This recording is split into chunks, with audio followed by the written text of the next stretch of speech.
지난주 말씀 마지막 수고하고 무거운 짐진 자들아 내게로 오라 내가 내게 쉼을 주리라. 예수 그리스도께서 우리를 그분 품 안으로 우리를 품어 주셨습니다.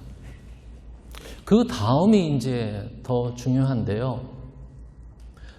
요한계시록 3장에 내가 문 밖에서 문을 두드리노니 누구든지 내 음성을 듣는 자는 마음문을 열어서 예수 그리스도를 내 마음과 내 삶 속에 모셔드리는 것입니다. 그때부터 우리는 관계가 시작이 되는 것입니다. 여러분은 예수님을 거주자로 생각하십니까? 아니면 방문자, 아니면 여러분들 편한, 익숙한, 그냥 한번 참석하고 함께 있는 방문자로 생각하고 있습니까? 거주자입니까? 방문자입니까? 가든그로브를 지나다 보니까 집 안에 뿐만 아니라 집 바깥에 이렇게 불상 아니면 이런 이상한 신들을 많이 올려놨더라고요. 가만히 생각해 보니까 우리도 혹시 예수 그리스도를 문 밖에 두시고 내 삶은 내 원하는 대로 살지만 예수님은 문 밖에서 또 내가 필요할 때만 예수님을 찾는 보이지 않는 영적인 우상, 내 자신을 섬기는 우상으로 살고 있지 않나. 나는 예수님을 알고 예수님을 영접하였지만 예수님이 내 삶과 내 마음의 거주자가 되어 주셔야 되는데 그냥 방문객으로 필요할 때 부르는 그런 보험자로 보험을 커버해 주시는 분으로 생각하고 있지는 않나. 새롭게 7월 달부터 시작하는 하나님과의 관계, 그런 관계 회복이 우선이다라는 말씀을 가지고 저와 여러분이 오늘 은혜를 나누고자 합니다. 관계는 너무 중요한 것 같습니다. 관계 때문에 울기도 하고요. 관계 때문에 웃기도 하고 평생 우리는 힘들지 않게 살 수가 있습니다. 어떤 분들은 잘못된 인간관계 때문에 빚도 많이 지고요. 심지어는 감옥도 들어가고요. 평생 후회하며 사는 사람들이 있습니다. 그렇지만 힘든 이민생활 가운데 단 한 명, 단 두 명의 사람이 내 마음을 정말로 이해할 수 있는 그런 관계가 있다면 힘든 이민생활도 우리는 극복하며 살 수가 있습니다. 여러분들은 어떻습니까? 여러분들은 다른 사람들과의 인맥관계, 인맥이 참 좋은 것도 있지만 더 나아가서 예수 그리스도가 진정한 여러분과 함께 관계 맺으며 여러분 삶 가운데 먹고 마시는 그 예수 그리스도가 우리 삶에 오셔서 우리의 진정한 위로자, 평안자, 치료자, 또한 우리를 인도하시는 하나님이심을 여러분 꼭 잊지 않고 오늘 말씀을 꼭 기억하시기를 간절히 바랍니다. 외형적인 사람과 내성적인 사람들이 있어요. 외형적인 사람들은 두루두루 압니다. 사람들을 너무 많이 알아요. 근데 내성적인 분들은 많은 사람들을 그렇게 알지 못해요. 그런데 어느 것이 좋냐? 그것은 판단할 수가 없습니다. 중요한 것은 한 명, 두 명이라도 내 마음과 공감할 수 있는 사람. 로마서 12장에 있는 말씀처럼 웃는 자들과 함께 웃고 울고 있는 자들과 함께 울 수 있는 그런 진정한 관계가 있다면 내성적이든 외향적이든 그건 중요한 것이 아니라 나와 공감하고 나와 함께 생각을 같이 할 수 있는 사람이 있다면 그것이 우리 인생의 가장 큰 위로가 될 것이고 가장 큰 힘이 될 수 있는 것입니다. 더 나아가서 요한복음 10장 10절 예수님이 이런 말씀하셨어요. 목자와 양 이야기를 하시면서 이렇게 얘기했습니다. 도적들은 와서 도적질하고 또 훔쳐가고 멸망시키지만 내가 온 것은 너희에게 생명을 주는 것뿐만 아니라 구원을 주는 것뿐만 아니라 너희에게 풍성한 삶을 주시기 위한 것이다. 관계 회복의 우선인데 첫 번째 기억해야 될 것은 관계는 바로 삶을 풍요롭게 한다는 것입니다. 예수님께서 이렇게 말씀하셨습니다. 생명도 준 것뿐만 아니라 풍요로운 삶을 줄 것이다. 우리가 예수님 믿으면 천국 가죠. 근데 천국 가는 것으로만 끝나는 것이 아니에요. 이 험한 세상에서 나와 함께 동거하심으로 관계를 맺으심으로 이 삶을 더욱더 풍요롭게 해주신 분이 바로 예수 그리스도입니다. 관계로 상처받기 쉬운 또 용기를 잃어버리기 쉬운 이 이민 생활 가운데 가장 먼저 회복해야 될 것이 사람들과의 관계, 형제들과의 관계, 다른 모든 관계보다 가장 먼저 회복이 되어야 될 부분은 바로 하나님과의 관계를 회복하는 것입니다. 예수님께서는 우리가 잘 아는 예수님의 비유 중에 돌아온 탕자 있잖아요. 둘째 아들이 예수님을 마치 떠난 것처럼 그 메시지가 이렇게 비유적으로 설명이 있는데 아버지 마음은 똑같습니다. 아버지 마음은 변함이 없습니다. 아버지 마음은 세상이 바뀌든 우리가 변질이 되든 우리가 믿음을 잃었든 아버지의 마음은 똑같이 그 자녀를 기다리는 심정으로 예수 그리스도를 믿는 모든 자들에게 하나님의 큰 위로가, 큰 하나님의 받아주심이 있다는 것입니다. 그래서 세상에 있는 죽음도, 세상에 있는 모든 어떤 것도, 권세도 하나님과 우리의 사랑, 그 예수 그리스도를 믿는 자들에게는 그 사랑과 그 은혜를 끊을 수 있는 세상에 아무것도 없다는 것입니다. 그래서 관계는 먼저 하나님과의 관계를 먼저 회복하십시오.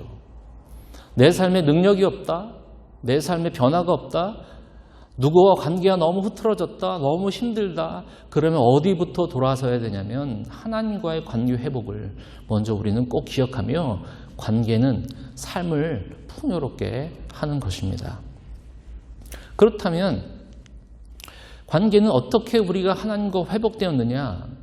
바로 예수 그리스도의 십자가로 관계가 회복되었습니다. 하나님과 우리의 관계가 회복되었다는 것입니다. 그것은 바로 십자가를 통해서 하나님과 우리가 다시 하나가 되고 회복이 된다는 것입니다. 관계가요.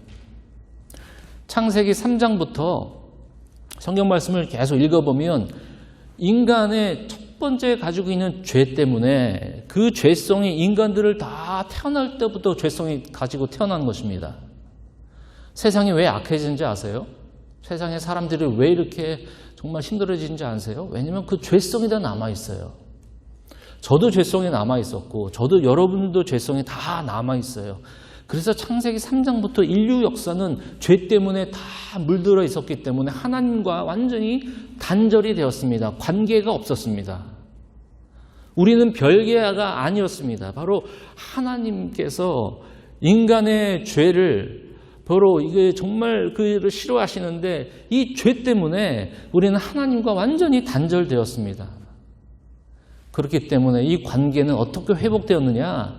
바로 십자가로 예수 그리스도가 이 땅에 오셔서 그분이 오신 이유는 그분의 몸과 그분의 피를 흘리심으로 말미암아 우리가 가지고 있던 모든 죄, 하나님과 나를 가로막고 있었던 모든 것을 그분 앞에서 다 완전히 해결받았다는 것입니다. 그래서 우리는 하나님과 하나가 될 수 있고 관계를 맺을 수 있다는 것입니다.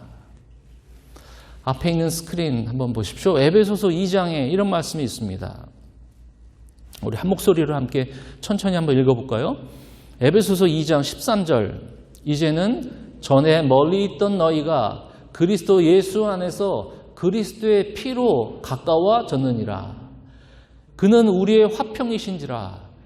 돌로 하나를 만드사 원수된 것, 곧 중간에 막힌 담을 자기 육체로 허시고 16절 또 십자가로 그 둘을 한 몸으로 하나님과 화목하게 하려 하심이라. 이는 18절 그로 말미암아 우리 둘이 한 성령 안에서 아버지께 나아감을 얻게 하려 하심이라. 아멘.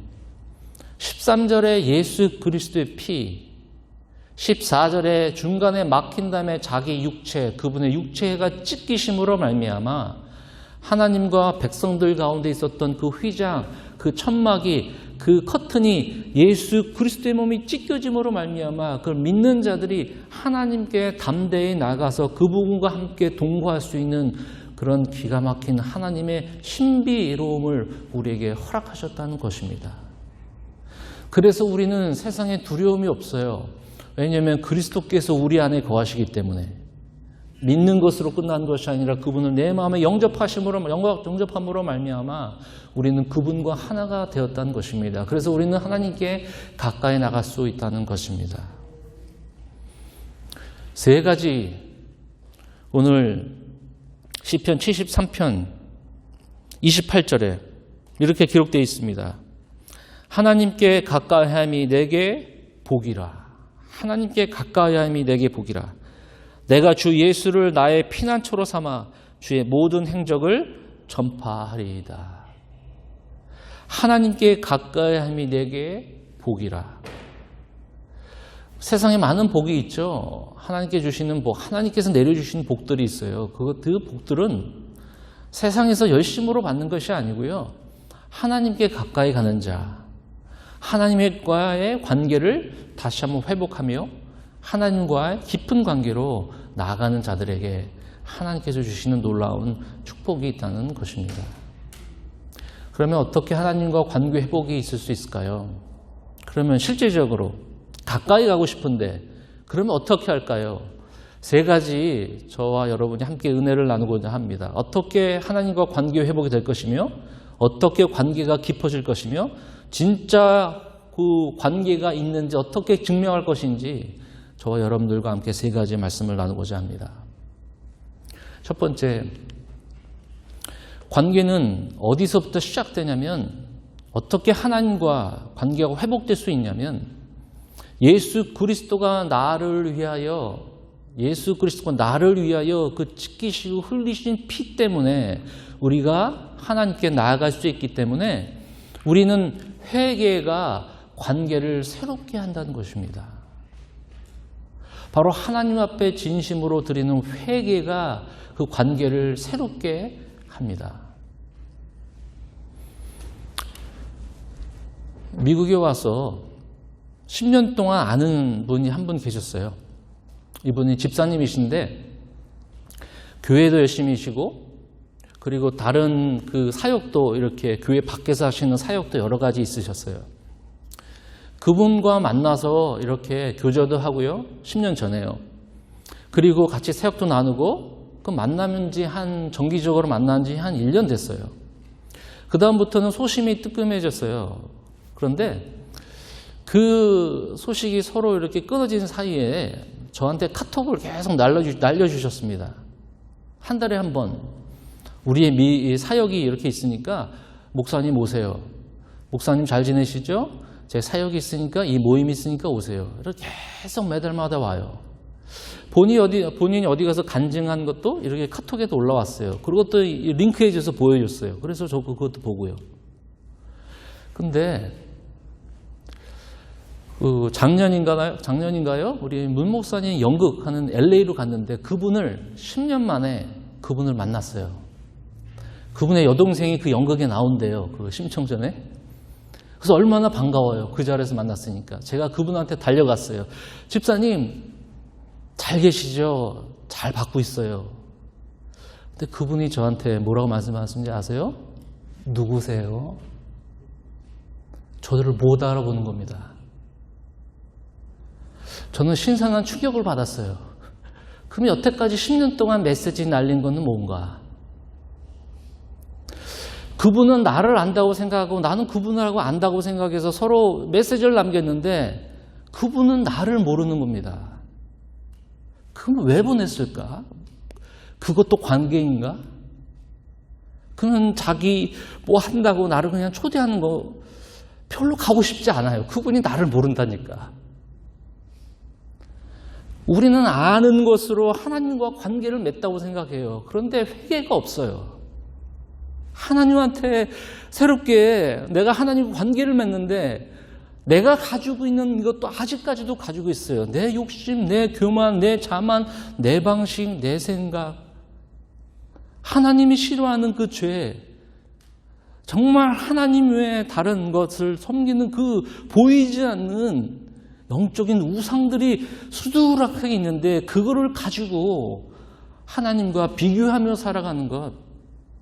관계가 새로워지려면 나의 모든 죄를 버려야 되는데 내가 아는 것 하나 때문에 혹시 하나님과의 관계로 착각하지 않나. 회개가 없으면 이 관계는 새로워질 수 없습니다. 우리는 주님 앞에 나와 기도해야 됩니다. 그 십자가 앞에 기도해야 됩니다. 하나님, 저는 죄인입니다.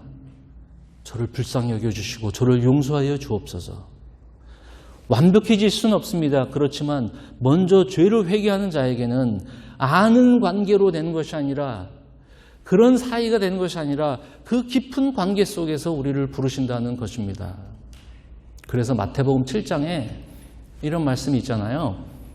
너희가 내 이름으로 능력을 베풀어도 내 이름으로 기적을 베풀어도 나는 너를 모른다라는 것입니다. 관계없이도 설교할 수 있어요. 하나님과 관계없이도요. 관계없이도 교회가 부흥될 수 있어요. 관계없이도 기도 잘할 수 있어요. 관계가 있으면, 회개가 있으면 그분이 나의 삶의 주인이 되시는 것입니다. 내가 그 안에서 죽기 때문에 그분 안에서 내가 완전히 고쳐지는 것이 아니라 우리를 새롭게 하여 주시기 때문에 그렇습니다. 한 가지 더 얘기할게요. 목사님들과 같이 모일 때 가끔 우리 침례교회 다니는 목사님들하고 식사할 때 보면 이렇게 이름만 들어도 큰 교회에 계신 목사님들이 같이 이렇게 식사도 해요. 근데 식당에서 이렇게 식사하고 있는데 저기서 어느 분이 와서 인사를 꾹꾹 하더라고요. 그리고 이렇게 돌아가요. 그래서 저한테는 안 하고 이렇게 여기 계신 분한테 인사하고 돌아간 것 같아요. 그래서 제가 어느 분 교회인가 보죠? 그러니까 그래도 이름이 알려져 있는 이 큰 교회에 계신 목사님이 아마 우리 교인 같은데 확실치 않대요. 근데 우리 교인 같대요. 그분은 목사님 만나서 좋아가지고 식당에서 이렇게 인사하고 갔는데 목사님은 잘 모르겠대요. 저분이. 그분 교회가 좀 많이 모이거든요. 참 아이러니했어요. 관계가 있는 것과 하나님과의 관계도 우리가 그런 거 아닐까? 하나님 앞에 이렇게 갔는데 나 너 몰라. 그럼 어떻게 하느냐? 회개로 주님 앞에 진실되게 진정으로 나는 죄인입니다. 나를 불쌍히 여겨주셔서 그런 기도가 나오기를 간절히 바랍니다. 예레미야로 생명의 삶 요즘 읽고 있잖아요. 예레미야가 되게 길어요. 그런데 메시지는 하나예요. 읽으신 분 꼭 기억하실지 모르지만 너희가 기도해도 나 듣지 않겠다. 하나님께서 백성들한테 얘기해요. 나한테 제사를 드려도 나한테 드려도 나는 그걸 받지 않겠다. 예배와 제사를 드리고 또한 금식까지 안 됐는데도 하나님 받지 않으시겠대요. 근데 나한테 돌아오지 않았다는 거예요. 마음이 먼저 떠나가 있는데 그건 뭐 형식적으로 뭐가 중요하냐 이거예요. 나한테 기도하지 마. 나한테 뭐 바치지 마. 너와 나하고는 지금 관계가 지금 없어. 근데 형식적으로 마음은 나한테 뭔데? 그래서 선지자들을 보내면서 회개하라. 나한테 돌아오기 위해서는 회개하라.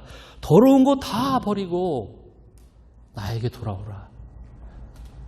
그 메시지를 여러분 저와 함께 진지하게 받으시면 좋겠습니다. 그러면 관계가 새롭게 되었으면 회개로 그러면 어떻게 깊어지냐? 바로 관계가 깊어지는 것은 바로 시간이 우리에게 필요하고 관계가 깊어지는 것입니다. 하나님께서 나에게 가까이 오라. 그것이 너에게 큰 복이라. 전화기를 보면 연락처가 있어요.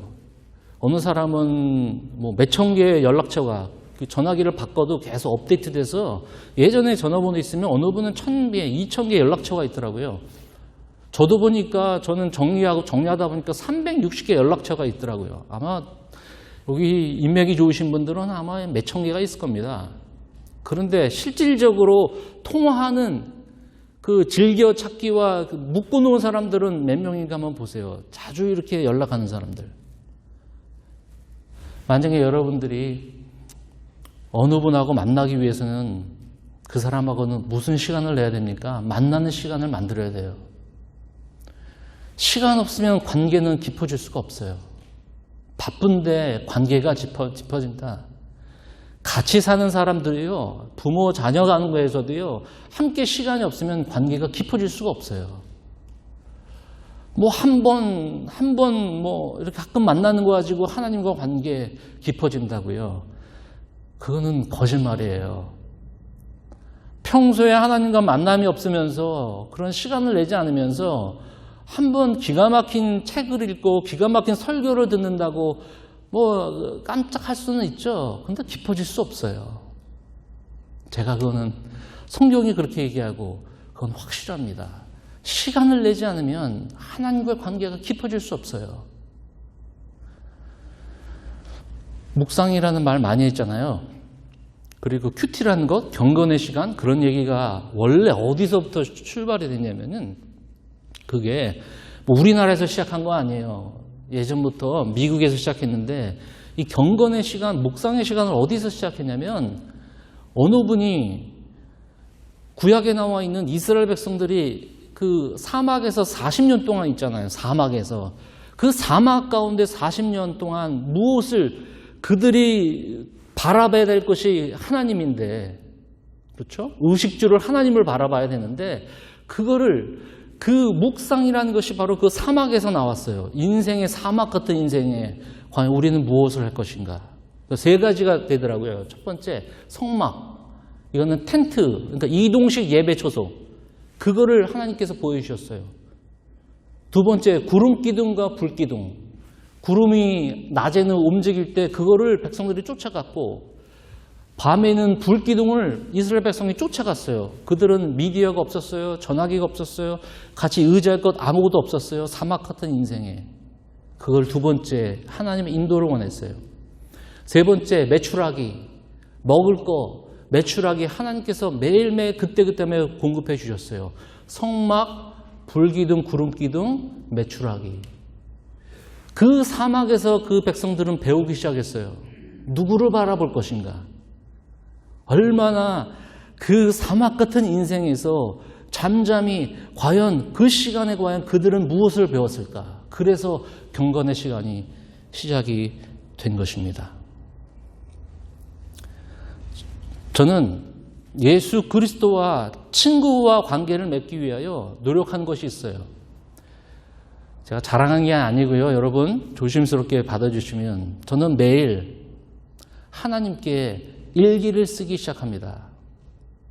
하나님한테 친구처럼 이런 이야기도 합니다. 하나님, 오늘 너무 하시지 않았습니까? 내 마음에 상처를 받았을 때 일기를 쓰는 거예요. 하나님, 참 제가 이거는 의심이 되는데 정말 맞습니까? 하나님, 내가 큰 은혜를 주셔서 감사합니다. 앞에 보시면 제가 하루라도 빠지지 않고 우리 생명의상 묵상하고요. 하루도 빠지지 않고 하나님과 단 5분이라도 10분이라도 하나님 앞에 일기를 시작하는 겁니다. 진짜 다른 사람이 보지 않아도 내 마음의 진심을 다룰 수 있는 것. 의심, 확신, 감사, 기쁨, 좌절, 용서. 하나님에게 시간을 내지 않으면 하나님이 과연 난 너를 안다. 근데 너는 나하고 잘 모르는 것 같아. 여러분 어떤 시간을 내시겠습니까? 마지막으로 하나님께 가까이 가며 관계 회복, 그러면 어떻게 증명할 수 있냐 이거죠. 관계 증명은 변화가 우리를 증명하게 합니다. 여러분 1년 전, 2년 전, 5년 전 신앙생활하면서 똑같은 변화가 없다면 여러분 관계가 소홀해지거나 관계가 없던가, 변화가 없으면 주님과 매일매일 느낄 수는 없습니다. 매일 그 힘들거든요. 바쁘고 정신도 딴 데 가 있고 일도 많이 해야 되고. 근데 매일 느낀다는 거는 솔직히 참 힘들어요. 근데 주님과 나와 관계를 맺으며 친구 관계를 맺으면 이 관계가 있으면 내가 서서히 변화가 돼요. 변화되지 않았으면 그 관계가 없는 거예요. 어떻게 그 예수 그리스도와 함께 동거하고 같이 살아가는데 내가 변한 게 하나도 없어요? 그거 좀 이상하지 않나요? 1년 전이나 2년 전이나 말하는 거 똑같고 생각하는 거 똑같고 행동하는 거 똑같고 그냥 우리는 익숙하게 살아가는 겁니다. 종교 생활에 익숙하게 살아가는 겁니다. 어느 두 사람이 여행을 오랫동안 갔어요. 어느 사람은 한국 음식을 좋아하고 어느 한 사람은 미국 음식을 좋아해요. 근데 오랫동안 여행을 갔다 오다가 집에 돌아오니까 서로 취향이 바뀌었어요. 음식 습관이 바뀌었어요. 한국 음식을 좋아하는 사람은 미국 음식을 좋아하고 미국 음식을 좋아하는 사람은 한국 음식을 좋아했어요. 왠가 봤더니 서로 상대방을 더 배려하다 보니까 상대방 거를 더 먹어주다 보니까 서로 바뀌었어요. 이 사람하고 같이 가니까 그래도 이 사람 마음에 맞추면 내가 좀 바뀌어줘야 되잖아요. 근데 똑같아요. 1년 전이나 5년 전이나 하나님 앞에 드리고 하나님 앞에 나오는 이 마음이 똑같고 변함이 없습니다. 하나님은 지금도 우리를 박물관으로 보내시는 거 아니에요. 우리 기독교, 우리 믿음은요. 기념관이 없어요. 성지가 없어요. 물론 이스라엘은 성지예요. 근데 지금 새로운 성지가 있어요. 우리의 삶이에요. 바로 이 자리예요. 여러분의 가정이에요. 여러분의 일터예요. 거기가 지금 성지예요. 왜냐하면 주님이 우리와 함께 거하시는 그곳이라면 그곳에는 변화가 있어야 돼요. 변화가 없으세요? 그러면 어디로부터 돌아가야 됩니까? 다시 회개로 돌아가야 됩니다. 다시 그분과 시간을 가져야 됩니다. 우연히 한국에 있는 어느 목사님의 이야기를 들었어요. 그분이 교인들하고 성경 읽기를 시작했는데 성경을 300독, 성경이 짧은 신약은 뭐 에베소서 갈라디아서는 5장 6장 있는데 그거는 1000독. 여러분 믿기지 않으시죠? 300독 했대요. 1000독. 그 기자가 물어봤어요. 그 목사님하고 성도들한테. 그래서 변화된 게 무엇입니까? 제가 지금 디스하는 거 아닙니다. 근데 그 목사님이 이렇게 얘기해요. 성경이 300독, 1000독 각 짧은 장은 그건 했더니 익숙해졌습니다. 그거 무슨 말이에요? 자기가 무슨 말씀이 기억이 나면 몇 장 몇 절인지 금방 찾을 수 있대요. 그것도 하나의 좋은 점이겠죠. 근데 익숙해졌대요. 우리는 익숙해졌습니다. 종교 생활에. 성경 익숙해졌습니다. 찬양 익숙해졌습니다. 그리고 말씀 익숙해졌습니다. 본문 알게 되면 여러분도 설교할 수 있잖아요. 목사님 무슨 얘기하는지 익숙해졌습니다. 익숙한 거는 절대로 변화될 수 없습니다. 지금도 익숙함을 찾아갑니까? 아니면 바로 여러분의 삶의 성지를 만들고 계시기 원하시는 그 하나님의 음성을 듣고 조용한 가운데 그 침묵 가운데 하나님이 나에게 분명히 말씀해 주신 것, 여러분의 인생에 분명히 사막 같은 그런 골짜기 같은 여러분들이 괴로운 그 장소로 여러분을 보내주실 겁니다. 그곳에서 하나님의 말씀을 듣도록. 다른 음성을 듣지 말고 내 음성을 들어라. 다른 익숙한 것이 종교생활로 우리가 만족하지 말고 그것이 내 신앙생활이 되지 말고 하나님이 여러분들을 몰아주신다니까요. 사막 같은 곳으로요. 내 음성을 많이 듣고 나와 너와 함께 하기를 원한다. 기독교는 박물관이 없어요. 화석 같은 게 없어요. 우리는 조각이 없어요. 우리는 공원에 만나서 예배해도 우리는 괜찮아요. 주님이 거기 계시는데요. 그분이 베드로와 제자들과 걸었던 그 길을 우리와 함께 걸어가 계시는데요. 성령이 우리 안에 거하시는데요. 익숙한 게 좋은 거 아니에요, 여러분. 변화가 되는 게 중요합니다. 서울시에서 103명의 공무원을 가려냈대요. 3%가 됐는데요. 이 사람들은 3% 이제 퇴출 후보자들. 그 후보자들의 성격을 보니까 거의 20년 된 사람들, 타성에 젖은 사람들, 그 사람들의 3% 이제 퇴출 후보. 타성에 젖어서 익숙한 게 좋아서 직책에 그냥 남아있는 것이죠. 한라산 중턱에 가면 분재 예술원이라는 데가 있대요. 분재는 나무나 풀 같은 거를 이 화분에 아름답게 작게 이렇게 해놓은 곳이 예술원이래요. 근데 세계적으로 많은 사람들이 그곳을 와본대요. 거기 있는 장인이 기가 막힌 그 법을, 그 노하우가 있다고 소개한 게 있더라고요. 나무를, 아름다운 나무를 작게 만들어서 화분에 집어넣는데 방법이 뭐냐면 뿌리를 2, 3년에 한 번씩 중간에 잘라서 버린대요. 2, 3년에 한 번씩 뿌리 난 거를 잘라 버리고 그 나머지는 가지고 새 뿌리가 나올 수 있도록. 제가 그 말을 들으면서 2, 3년 동안 묵묵히 쌓아뒀던 종교생활했던 거 다 뽑아버려야 되는 것입니다. 변화가 돼야 돼요. 여러분, 어떤 변화가 주님께서 말씀하셨습니까? 주님이 이번 주는 여러분들에게 무엇을 좀 도전 주셨습니까?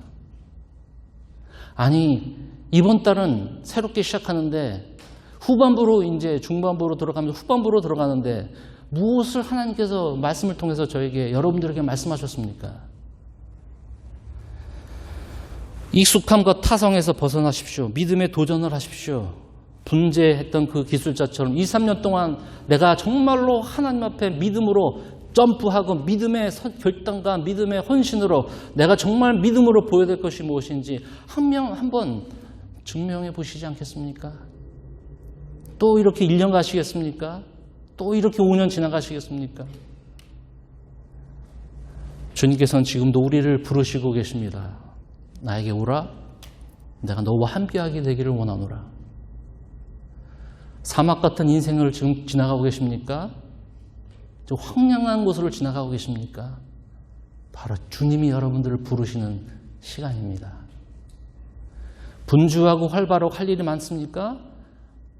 하나님 여러분 부르시기 전에 스스로 그분 앞에 나만 바라보고 나만 쫓아와라. 그 모든 것이 먼저, 그 모든 것이 해결받는 것인데 왜 너는 나를 바라보지 않느냐? 그래서 함께 신앙생활하는 거예요. 혼자 하기 힘들기 때문에. 그런 새로운 교회가 되기를 간절히 바랍니다. 그런 성도들이 되기를 간절히 바랍니다. 웃는 자들과 웃고 우는 자들과 함께 웃고 진정한 신앙의 성숙과 변화가 하나님과의 관계 회복으로부터 되기를 주님의 이름으로 간절히 축원을 드립니다. 기도하겠습니다.